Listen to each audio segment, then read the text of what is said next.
वो जया किशोरी उस व्यक्ति के साथ फोटो भी खिंचवाएंगी, चाहे ये कथा में राधे राधे कर रही हो। राधे कृष्णा राधे। और चित्रलेखा जी को तो पता है ऐसे ही वक्तव्य तो वायरल होते हैं, कुछ सनसनीखेज खबर, ऐसा कुछ।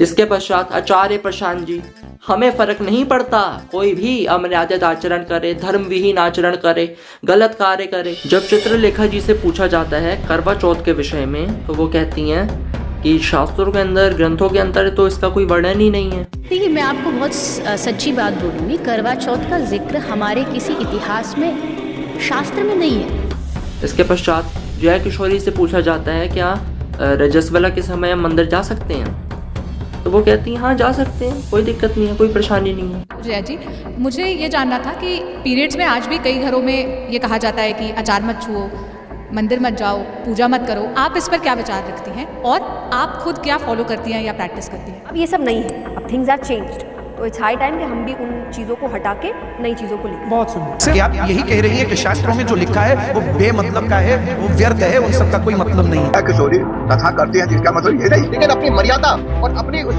पवित्रता का भी ध्यान महिला को रखना चाहिए। एक तरह से उनका भी भगवान का भी अपमान है। ये तमाम क्वेश्चन आंसर होते हैं, उल्टा सीधा कोई भी जवाब देते हैं। अगर आंसर न मालूम हो तो चुप रहो। मुझे फोन्स का बहुत शौक, पर मुझे हर नए मतलब जो नया निकलेगा मुझे। फिर आचार्य प्रशांत से पूछा जाता है मैंने कई लोगों को डेट करा हुआ है, तो वो कहते हैं ठीक है, क्या दिक्कत है, शास्त्रों में भी यही लिखा है। सत्यकाम जाबाल की कथा पढ़िए। जबाला माँ है, वो पूछ रहा मेरे बाप का नाम बताओ, बोली बाप का नाम नहीं पता। जैसे आप डेटिंग की बात कह रही ना, बोली मैंने बहुत लोगों से डेटिंग करी थी, तो मैं नहीं जानती कि कौन तेरा बाप है ना, मुझे बहुत फर्क पड़ता है कि नाम पे अपना नाम बताना ना, बाप के नाम की जरूरत क्या है। ये उपनिषद है, ये वेदांत है, ये वेद है हमारा, वेद। यानी मैं आपको ये समझाना चाह रहा हूँ कि इनके द्वारा ऐसे अशास्त्रीय वक्तव्य क्यों दिए जाते हैं और लोगों के द्वारा इन सब बातों को स्वीकार क्यों कर लिया जाता है, क्यों मान लिया जाता है, क्यों प्रश्न ही उठाया जाता है कि आप ये जो बोल रही हैं ये ग्रंथों में कहाँ लिखा है। तो इसका सबसे पहला कारण है लोगों का धर्म ग्रंथों से, शास्त्रों से दूरी बनाए रखना, क्योंकि जितना ही आपका धर्म ग्रंथों से दूरी होगी उतनी ही ऐसी अशास्त्रीय वक्तव्य आपके कानों में आएंगे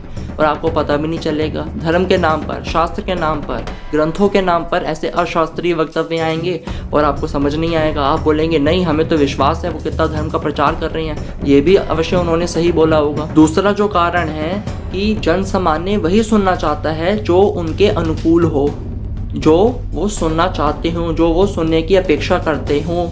वही बात अगर आप बोल दी तो आप उनके मन की बात कर दी, दिल जीत लिया आपने उनका। तो जो आपका अशास्त्रीय वक्तव्य भी है वो भी अधिक लोगों के द्वारा स्वीकार किया जाएगा, क्योंकि अधिक संख्या में लोग यही हैं, ऐसे ही हैं जो अपने अनुकूल बात सुनना चाहते हैं। जो प्रतिकूल बात हो, जो अलग हो, अपोजिट बात हो, उसको साइड में कर देना चाहते हैं। जो हमारे मन की बात वो हमें सुनाओ, जो नहीं मन की बात उसे दूर हटाओ।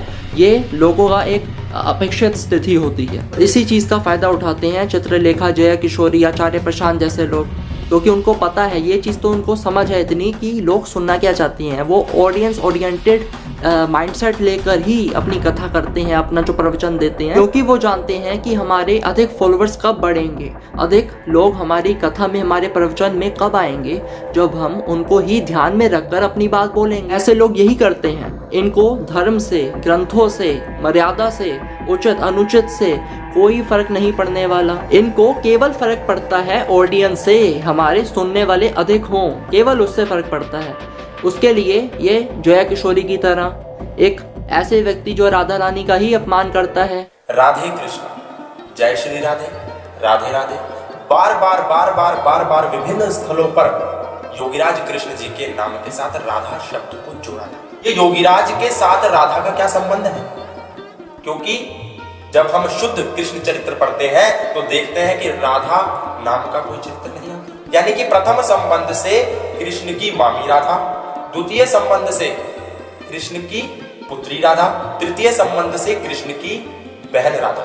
यहाँ कहीं पर भी किसी भी पुराण में हमको ये देखने को नहीं मिला कि कृष्ण की प्रेमिका राधा। अगर आप विशुद्ध चरित्र माने तो कृष्ण का राधा के साथ कोई संबंध नहीं। लेकिन ध्यान रहे, कृष्ण को बदनाम ना करे राधा के साथ। जय हिंद, जय भारत, नमस्ते। वो जया किशोरी उस व्यक्ति के साथ फोटो भी खिंचवाएंगी, चाहे ये कथा में राधे राधे कर रही हो, राधा रानी को चाहे दिखा रही हो कथा में कि मैं बहुत मानती हूँ, चाहे राधा रानी की महिमा का गुणगान कर रही हो, चाहे यूट्यूब में राधा रानी के बहुत फेमस भजन इन्होंने गाए हों, लेकिन फिर भी ये फ़ोटो खिंचवाएंगी एक ऐसे व्यक्ति के साथ, उससे हंस खेल कर फ़ोटो खिंचवाएंगी जो राधा रानी को मानता ही नहीं, और मानने मना मानने से फ़र्क नहीं पड़ता, राधा रानी का विरोध करता है, कहता है कि श्री कृष्ण के साथ राधा रानी का नाम मत जोड़ो, ऐसी चीज़ें जो कहता है, ऐसे वक्तव्य जो देता है, उसके साथ फ़ोटो भी खिंचवा लेंगी। क्यों? क्योंकि पॉपुलैरिटी चाहिए, क्योंकि इस समय वो व्यक्ति भी, गौतम खट्टर, वो भी बहुत फेमस है, क्योंकि इसलिए मैं उसके साथ फ़ोटो भी खिंचवा लूँगी। इसके अलावा चित्रलेखा जी कुछ ऐसी बात बोल दीजिए जो धर्म ग्रंथों में चाहे लिखी हो ना लिखी हो, लेकिन शॉकिंग होनी चाहिए, शॉकिंग होनी चाहिए, लोगों को तुरंत ऐसे पकड़ना चाहिए, लोगों की आंखें खुल जाए, अरे ये तो बात कभी सुनी ही नहीं, ऐसी बात उन्होंने बोली है। चित्रलेखा जी वाह वाह वाह। और चित्रलेखा जी को तो पता है ऐसे ही वक्तव्य तो वायरल होते हैं, कुछ सनसनीखेज खबर, ऐसा कुछ और ऐसे ही चीज़ कुछ वैसे बोल दो धर्म के बारे में भी जो मेरी भी वायरल हो जाए, ब्रेकिंग न्यूज़ जैसा मैं कर दूं और लोग बस वायरल करते जाएं, शेयर करते जाएं। इसके पश्चात आचार्य प्रशांत जी, हमें फ़र्क नहीं पड़ता कोई भी अमर्यादित आचरण करे, धर्म विहीन आचरण करे, गलत कार्य करे। सत्यकाम जाबाल की कथा पढ़ी है। जबाला माँ है, वो पूछ रहा मेरे बाप का नाम बताओ, बोली बाप का नाम नहीं पता। जैसे आप डेटिंग की बात कह रही ना, बोली मैंने बहुत लोगों से डेटिंग करी थी, तो मैं नहीं जानती कि कौन तेरा बाप है ना, मुझे बहुत फर्क पड़ता है। और जब तू अभी पढ़ने के लिए जाएगा गुरु के आश्रम में, गुरु पूछे कि सरनेम बता, भारत में बड़ी बात होती है ना कि तेरे नाम के पीछे किसका नाम चलेगा, बोले सरनेम पूछे गुरु। ये हम औपनिषदिक काल की बात कर रहे हैं, वेदांत की बात कर रहे हैं, तो कहना मेरा नाम है सत्यकाम जाबाल। माँ के नाम पे अपना नाम बताना ना, बाप के नाम की जरूरत क्या है? ये उपनिषद है, ये वेदांत है, ये वेद है हमारा वेद। चाहे जो भी हो जाए, जो श्रोता है, जो दर्शक है,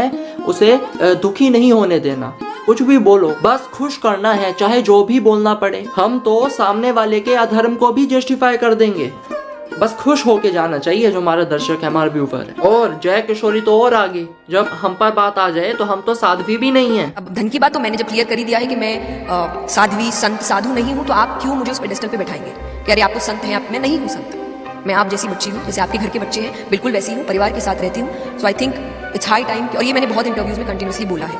कल को ये कह देंगी मैं तो कथावाचक भी नहीं हूँ, वो तो बस वैसे ही चले जाती हूँ वहाँ पर, वो तो मेरा काम है। हाँ, काम का तो इन्होंने वैसे भी बोला हुआ है कि वो तो मेरा काम है। इन्हीं के पद चिन्हों पर चल रहे हैं वो, जिनको न्यूज चैनल्स के द्वारा बाल व्यास बना दिया जा रहा है, धर्मगुरु बना दिया जा रहा है, जिनसे वास्तविक धर्मगुरु सरल सा प्रश्न कर लें तो इनके चारों खाने चित हो जाएं। और ऐसे ही छोटे धर्मगुरु जिनको मीडिया के द्वारा, न्यूज चैनल्स के द्वारा गुरु बनाया जा रहा है, यही आगे जाकर जय किशोरी जैसे, चित्रलेखा जैसे, आचार्य प्रशांत जैसे अशास्त्रीय वक्तव्य देते हैं, वो बातें करते हैं जो लोगों को सुनने में अच्छी लगें, चाहे धर्म अधर्म उसमें पीछे हो जाए, ग्रंथ उसमें पीछे हो जाएं। और यदि किसी को जय किशोरी का, चित्रलेखा का, आचार्य प्रशांत का पक्ष रखना है शास्त्रों की सीमा में रहते हुए, तो वो मुझे इंस्टाग्राम पर डीएम कर सकता है। या तो कॉल पर बात करेंगे या तो यूट्यूब लाइव करेंगे। और वीडियो को अधिक से अधिक शेयर करिए। जय श्री कृष्ण।